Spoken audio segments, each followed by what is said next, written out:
This is the second part of an interview with Oleksandr Alfiorov, the new head of the Ukrainian Institute of National Memory, recorded as part of the Black Sky Stop Fake project in August 2025. The interview is conducted by Pavel Bobolovich and Wojciech Jankowski. We invite you to listen to the first part. Пане голово, наближаємося до... Mr. President, we are approaching some painful topics, so to speak. As you probably know, the Volhynia tragedy is a very painful and still relevant topic in Poland, which, as we can see, is also exploited by some politicians and activists. I would like to ask you about your interview for Espresso TV, in which you said that the Volhynia tragedy is part of Polish memory and the myth of statehood, which, so to speak, was created before our very eyes, and which needs to be corrected. For us Poles, these are quite harsh words, so please explain what exactly you meant.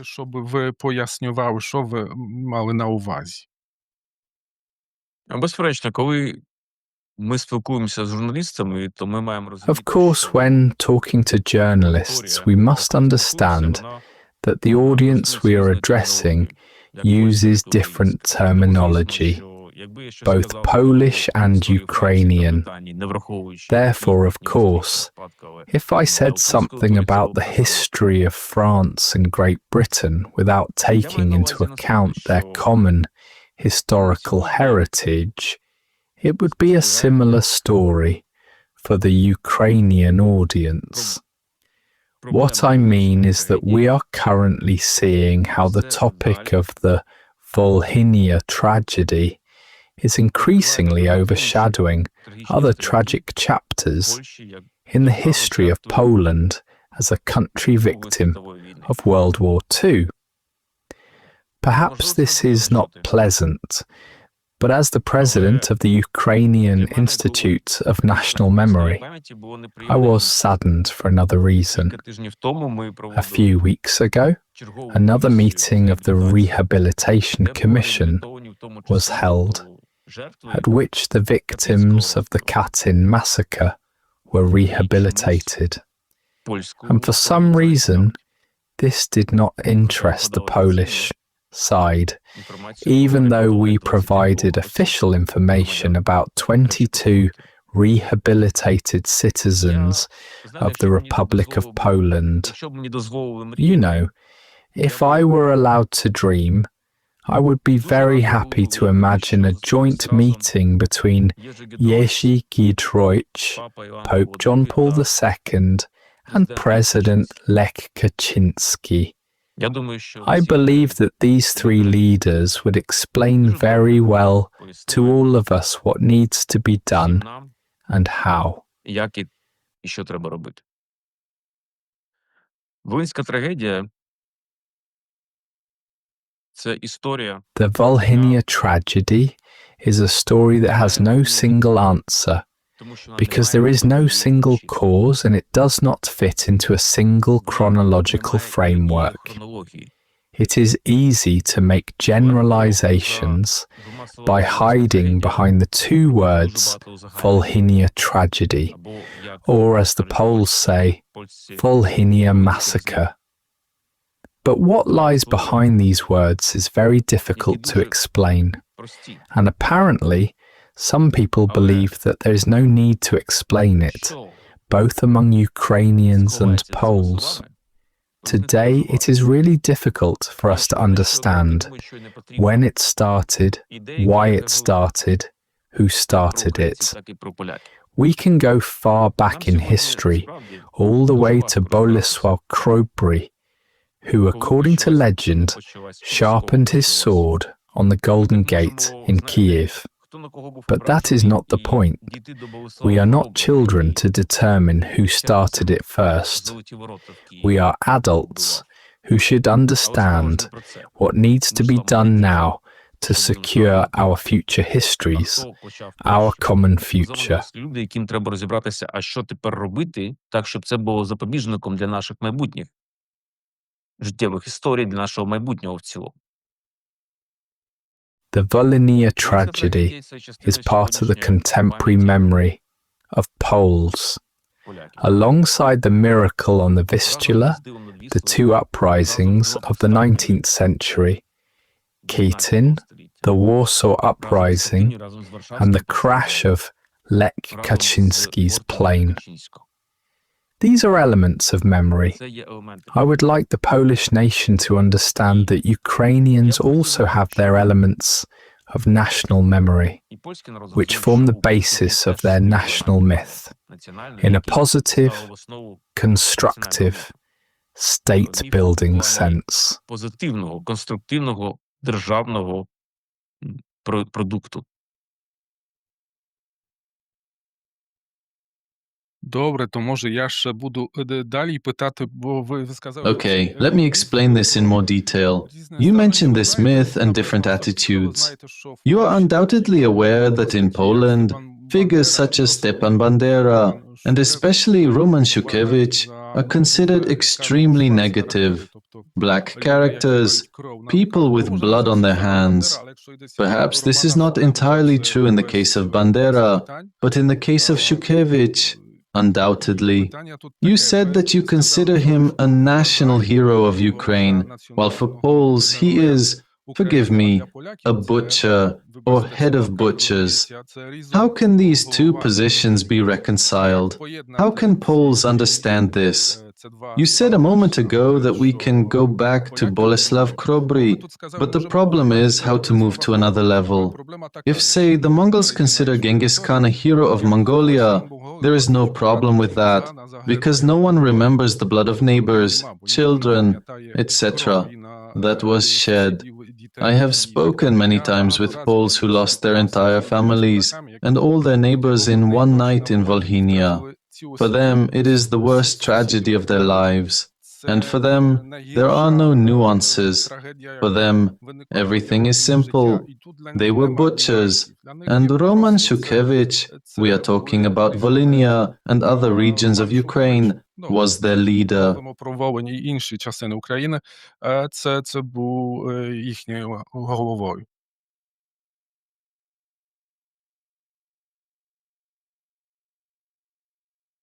Я в суботу ховаю друга, з яким я 3 роки.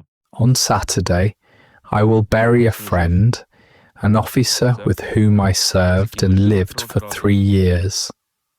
Як ви думаєте? Do you think Ukrainians have come to better understand the price of life? Then the tragedy Українцям of the Holodomor becomes more understandable. стало краще? We should not say that we do not understand what such a misfortune is. Throughout our country, we know what such a tragedy is. This war has affected every family, every single one. We know the price of life, and I am not using the war as an excuse. I'm talking about something Ми else. знаємо, що таке ціна життя. І я не прикриваюсь зараз війною. Я кажу про те, що You are right in saying that you can look far back into the past, but we all know the price of life. Over 600 of our children were killed by the Russians, and hundreds of thousands of children died because of the Holodomor. They died because of Russia. Today we are well aware of what sacrifice means. We are talking about very serious matters. Я би не хотів би, щоб ця розмова зводилася до I would not want this conversation, or people's memories, to boil down to manipulation of memory and confusion of concepts. і створення You spoke with the families of people who survived the Volhynia tragedy. сім'ями, Did any of them mention пережив. the name Roman Siukiewicz to you? Хтось з них називав вам ім'я Роман Шухевич? Це питання. Of course not. But you understand what I mean, right? Розумієте, про що йдеться? So someone mentioned that name later, right? The question arises, was there an order or not? Polish historians believe there was, but today we are unable to determine that. If we are talking about a history, let's be clear. I am not talking about the order, whether there was one or not.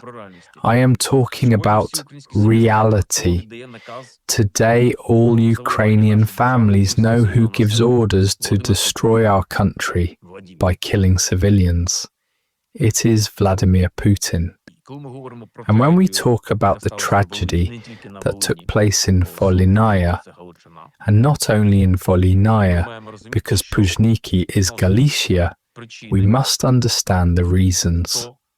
Who, when, and in what years. Because when the question about the Volhynia tragedy is immediately answered with the name Roman Sienkiewicz, that is manipulation. In the years 1943 to 1945, no one used such terms. For me, as a historian, this is understandable. I think for you too.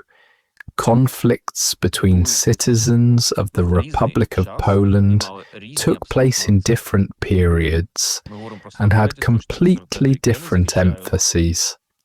We are talking about the years 1943 to 1945. I am not defending or justifying them in any way, but we know that sometimes these events were related to bad neighborliness, sometimes to the activities of various military formations of the time, and sometimes, already in 1945, they were directly related to NKVD units. Не достукаюсь до слухача, якщо буду говорити, що нам треба розібратися. In general, I understand that I will not reach anyone in the audience if I simply repeat, we must clarify this, because emotions often prevail over all numbers and dates. We must carry out exhumations that will show the number of victims. We will be able to obtain DNA, see anthropologically what exactly happened, detect traces of injuries. This is the right way. I urge you to familiarize yourselves with the materials that will be prepared on the basis of the exhumation results, and only then to discuss further interpretations. It is obvious. First we collect sources, and then we formulate conclusions, not the other way around. А не зараз ми говоримо про висновки і починаємо думати, де ж джерела. Я думаю, що це слова якраз не можуть бути прийняті через поляків. I think that these words cannot be understood by Poles, and this is precisely the point we always come to and which gives rise to conflict. Because when I hear, I also come from a family from Volhynia, and part of my family was murdered in Volhynia. And when I simply hear that there are doubts about the responsibility of certain people, in particular Roman Sienkiewicz, this is precisely the moment when issues arise that prevent us from really moving forward. The victims or their descendants simply want to hear, yes, there were murders. Але ми не заперечуємо того, що сталося. Можемо думати над кількістю жертв, але то Perhaps we need to understand the whole picture, but we do not deny what happened. We can debate the number of victims. Historians have been doing this for a long time, but we cannot deny the fact that it happened. Returning to the question of whether it was done by armed UPA formations or whether it was the result of actions between civilians. Both in Poland and among a significant part of Ukrainian historians, there is no doubt that these were murders committed by the UPA. We can consider where it came from, but we cannot deny this fact. And it is precisely these constant returns to agreed facts and giving them new meaning that bring us back to the past and lead us to a point where conflict arises between us. Why can't we say there were murders, it was wrong, we should apologize for it, and on this basis try to build something new? Of course, we can come to different conclusions about what these killings were related to. It is not as it was presented. We know many names, UPA commanders, Sotnia commanders, who were responsible for the crimes. We know these names. Both Polish and Ukrainian historians know them. I чому не можемо того визнати? Так, це були злочини. Ми знаємо про військову It інформацію. is not that we have to look for something new. We know which Sotnias were involved in the crimes. We know many of them. Perhaps we do not know all of them, but we know many. Why can't we recognize that these were crimes? Німців. Ми говоримо про загони НКВД російські. We know the military formations that operated in these areas. And if we are talking about the years 1943 to 1945, Жертви НКВД. there were at least 3 military formations there, Українські етнічні. or even 4. We're talking about the Germans, the Soviet NKVD units, the Ukrainian Insurgent Army, and the Home Army. I have the impression that the victims of the NKVD were attributed to the ethnic Ukrainian population. That is why we must be wise and give voice to scientific research. I am referring to exhumations. Without them, we will not be able to tell the truth. The numbers given are enormous. Справа в цифрах, а справа в тому, що тоді на Волині були зруйновані. But it is not about the numbers. It is about the fact that human lives were destroyed in Volhynia at that time. And it does not matter whether 10, 100,000 or 1 person were killed. It is still death. And that is what we need to talk about. Of course, the 2 presidents of Ukraine have apologized. If another form of apology is needed, then of course it should be presented by the Polish side. But I don't think it's about apologies since 2 Ukrainian presidents have already done so, but rather about unofficial history, about how the Polish and Ukrainian nations relate to the events of 1930 to 1940 in the Western territories. 1930-х, 1940-х років в цілому. Mr. President, I understand that. I know this history. I have been working on this topic just like you for many years. Although I am not a historian, I know that the reasons are very important. I also miss the fact that in Poland we do not want to talk about why this happened. This is a very important topic. How could this have happened? For me it is also very important because citizens of the Republic of Poland turned against citizens of the Republic of Poland. But I am not talking about civilians, because in any case, the UPA was also an organization to which citizens of the Republic of Poland belonged. I understand that. I also understand that we need to talk about the 1930s. We need to understand how it happened that in 1938 Ukrainian Orthodox churches were destroyed. How could this have happened? Of course, I understand that there was also a Russian or Soviet factor. This is very important. But whatever the reasons may have been, Mr. President, even if they were indeed very significant, they in no way explain how such brutal murders came about and why we cannot simply say such murders cannot be justified and there is no explanation or reason for them. We also need to understand how it came about that in the 1930s or earlier in the 1920s, such a policy could have been pursued by the Republic of Poland, but in reality, this cannot in any way explain these murders. Similarly, nothing justifies the subsequent reprisals, also cruel, against the civilian population. I am not one of those who now claim that since murders took place, there could have been reprisals. I cannot imagine how civilians could be killed during reprisals. I am also opposed to them. But if we are talking about symmetry, then in my opinion it requires what Lech Kaczynski, John Paul II, and Jerzy Giedroyc said. None of them questioned that murder should be called murder, that brutal murders should be condemned, and that it does not matter who committed them. The position of Polish historians and some Ukrainian historians who stated that the victims should be seen as common victims is very important. Perhaps this will be the step, Mr. President. It is really a question of when we will cross that line, when we will simply look at the victims as common.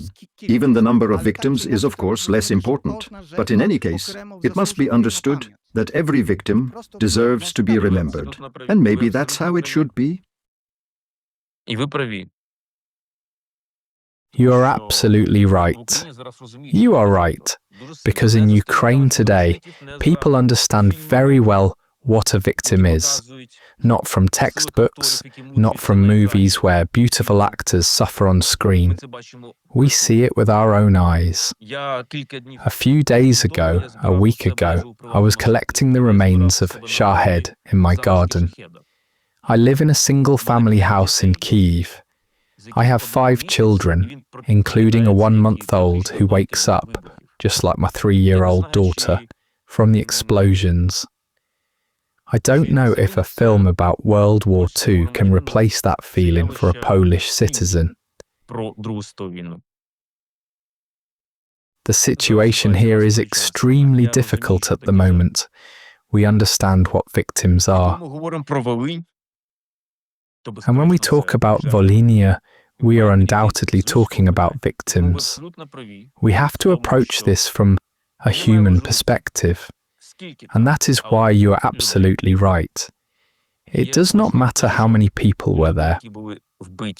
What matters is that people were killed in various circumstances and that they were citizens, yes, at that time, of the Republic of Poland, who were of different nationalities, but the issue of nationality was not, of course, raised earlier in the Republic of Poland, at a time when there were no Ukrainian schools. But I do not want to return to the historical discussion of what happened before. Terrible things happened in 1943 to 1945 and later. These are victims that we should all know about. And again, returning to the academic side of my biography, without sources, we do not have a complete picture of the situation. Exhumations are currently underway. This is an extremely important step. And it is not just 1 or 2 exhumations. The Polish-Ukrainian Working Group has planned more than 10 of them. They will continue and will be carried out. And most importantly, if anyone thinks that, thanks to these exhumations, it will be possible to say, look, there are this many here, this many here, this many children here, this many men here, this many women here, and here a Pole, and here a non-Pole, here a Ukrainian, here a non-Ukrainian. That is not the point. We are talking about European civilization. We must bury these people with dignity. We are talking about values. For Europeans, human beings are a value. And it seems that today, together with the Poles, we are defending these values. When you accept our emigrants, when you supply us with weapons, and we close off this area called the front line. God forbid anyone should see this front with their own eyes. You are absolutely right. This is about people, not political ambitions and memory as a political career. I keep wondering if we are sincere in what we say, or if, in reality, we have these constant attempts to hide behind certain things in the back of our minds. Yes, victims, But instead, we should say it straight. It has to be done. The search must continue. You said something very important. Every victim has the right to a dignified burial and to have their name known. This is fundamental. This should distinguish us from the murderers you mentioned, coming back to the current situation. And I agree with you. There are many different things that should show us what murder means. I spoke to a Ukrainian archaeologist in the first year of the war, in 2014. Because we must remember that the war has been going on since 2014. I spoke to a Ukrainian archaeologist just as excavations were being carried out in Vladimir. These were the victims of the NKVD, whom you also mentioned earlier. I would not want the victims of the NKVD, including Polish victims, to be forgotten either. He said that he was working at the time as a person taking Ukrainian soldiers from the battlefield, a battlefield that was under Russian control, and he talked about the problems associated with this, about their work under the supervision of Russian snipers, and about how difficult it was. But we talked about the pits where citizens of the Republic of Poland, most of whom were ethnic Poles, were buried. And we reflected on these parallels, not to stir things up, but only to reveal everything clearly and definitively, so that the victims would not be held hostage by history, to say everything openly, once and for all. No one will play with this. It is not about whether someone says, "I'm sorry" or not. We Poles really want this to be said, not formally, but in such a way that we feel sincerity, so that there is no reluctance to take responsibility for the killings. In 1990, when there was no Ukrainian state yet, the Senate of the Republic of Poland adopted a resolution that unequivocally condemned Operation Vistula. No one from Ukraine forced us to do so at the time. We simply did not want to take responsibility for a communist crime. We understood that something bad had happened. No one at the time linked it to the Volhynia crime. No one created any kind of political symmetry. We will do it if you do it. Our senators declared, this is a communist crime. And it doesn't matter whether someone recognizes other crimes or not. And a little, or rather, not a little, I am convinced that there is a great desire in Polish society not to determine whether the 1930s were good or bad, just say, a crime is a crime, even if it was committed by our heroes, even those whom you consider heroes, if they committed crimes. This will be clarified, and you will decide what to do about it. But just don't deny the crimes. Якщо є злочин, то його заперечувати це буде If a crime has been committed, denying it means complicity in the crime. Right? Therefore, Mr. Powell, we are not judges. Members of Parliament cannot be judges. Similarly, civil servants and representatives of the media cannot be judges. Judges are judges.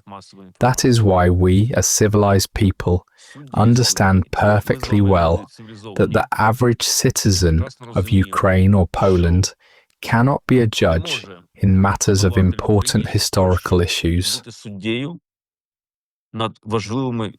Nor can we, so to speak, create appeal courts, because the Nuremberg Tribunal did not concern Russia. It also drew conclusions about the activities of various organizations and identified who were collaborators and who were members of the resistance movement against Nazism.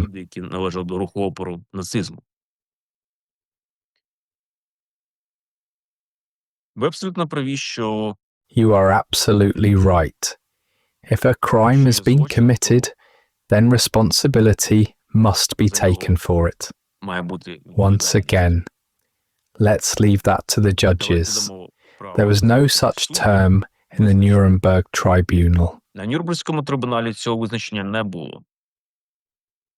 Якщо ми зараз з вами отримаємо And if we now have the results of the fruitful work of historians and archaeologists, we will see the scale, chronology, circumstances, and territories. I understand that in 1990, the Polish Sejm adopted a resolution on Operation Vistula. Постанову в 90-му році про Вісло. Senate. Сенат, перепрошую. Yes, the Senate, I apologize. You mentioned the communists. What nationality were the communists? Ну, ви добре знаєте. Well, you know very well that they were mainly Poles, but it was a state subordinate to the Soviet Union.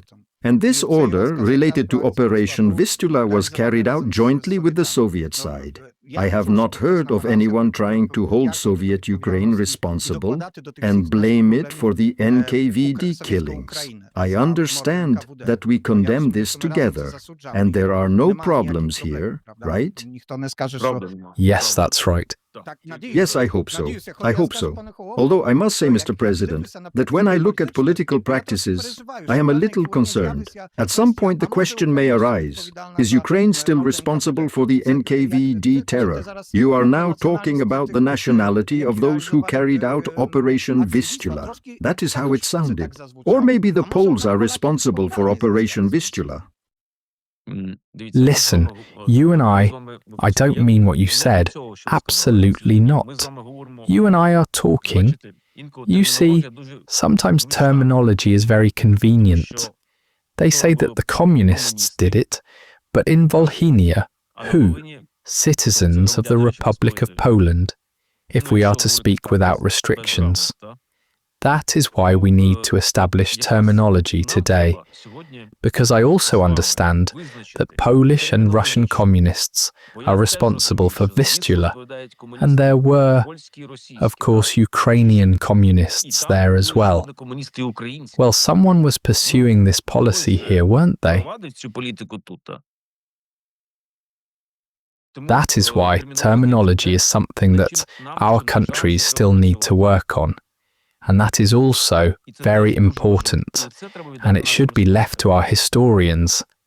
After all, the very wording of the question, the Volhynia massacre or the Volhynia tragedy, the term the Volhynia tragedy does not contain a direct accusation or answer to the question of what it was. А от термінологічно ми вже розійшлися. І це складно. But we have already diverged in terms of terminology, and that is difficult, so we have to work and work. That's true. You know, I think that an honest person will never hide a crime.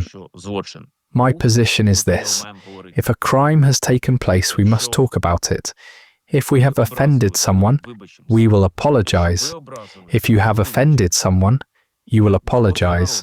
We are mature nations, raised not in an Asian mentality, but in a European one. And now is a very important moment when we must arm ourselves with patience and not decide from the parliamentary rostrum or the tabloid press how everything should be done, but discuss this history together and agree, starting with terminology and ending with chronology, taking into account all available sources. These are exhumations, oral testimonies, the results of Polish-Ukrainian historians' forums, which should be resumed. Роботи польсько-українських форумів істориків, які треба відновити. It's very difficult. I understand that people want quick results. But that's not how it works. This was the second part of the interview with Oleksandr Alfiorov, the new head of the Ukrainian Institute of National Memory, recorded as part of the Black Sky Stop Fake project in August 2025. The interview is conducted by Pavel Bobolovich and Wojciech Jankowski. We invite you to listen to part 3.